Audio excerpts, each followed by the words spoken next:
If you're an anxious attacher who is angry and resentful towards avoidance, take a walk with me. Go to any comment section where they talk about relationships, attachment styles, or emotional regulation, and you'll see exactly what I'm talking about. Now, at first, after a breakup, it feels good. You hop on these online forums and in the comment sections, and you just pour your heart out about how angry you are.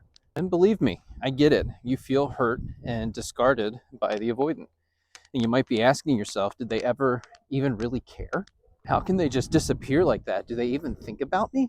And right now, my sunglasses are bothering you because it's not underneath my hat. You want to criticize without understanding the why behind it, how stupid that is. And this is where your fixer energy comes out. I have to fix or change them so that I can like them. See all this potential in this other person, and if they could just realize it for themselves, they would be amazing. They're a 10 out of 10, but what you're actually realizing is that you have goals, values, and standards that you're abandoning in order to maintain this relationship. You have unspoken expectations for the relationship, and right now those things are not being met by the other person.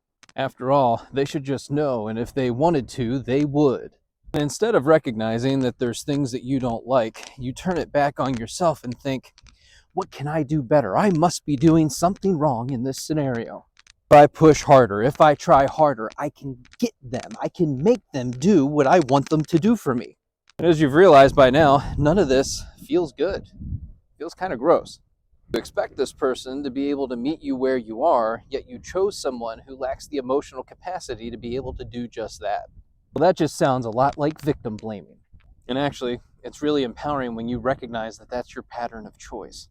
You've now created some awareness around the way that you think, act, and feel. You've begun to understand how you relate to other people, but also how you make them feel. And this is where you say, why does the onus always fall on the anxious attacher? It's always our responsibility. I'll say this, if you're expecting somebody else to do something first, you're going to be waiting the rest of your life.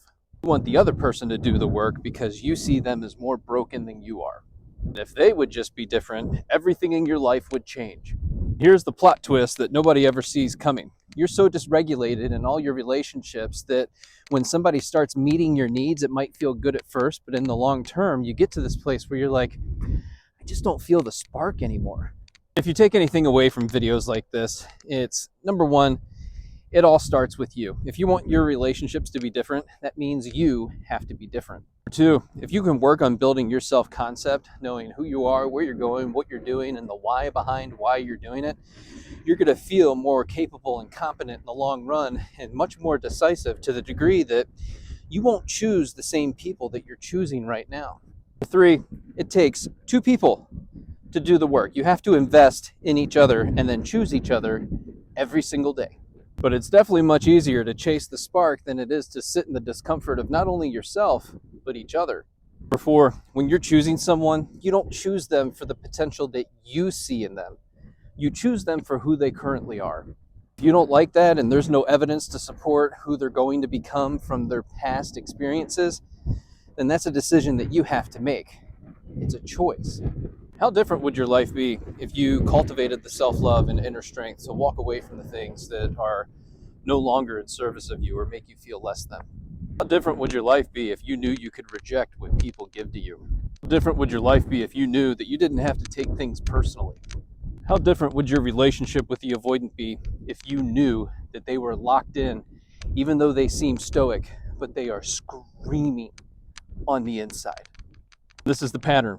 You don't get what you want in that moment, so you push for more. They pull away, run away, and push away because they feel unsafe. It takes a lot of patience to build and cultivate trust with the avoidant. And I'll say this again, it takes two willing participants to build and cultivate a relationship. It doesn't fall to one person. So if you're in a relationship that's one-sided, that's probably not the relationship for you. If you got value from this video, make sure you check out the Blueprint Podcast, give us a follow, and then sign up for the 21-day self-love challenge.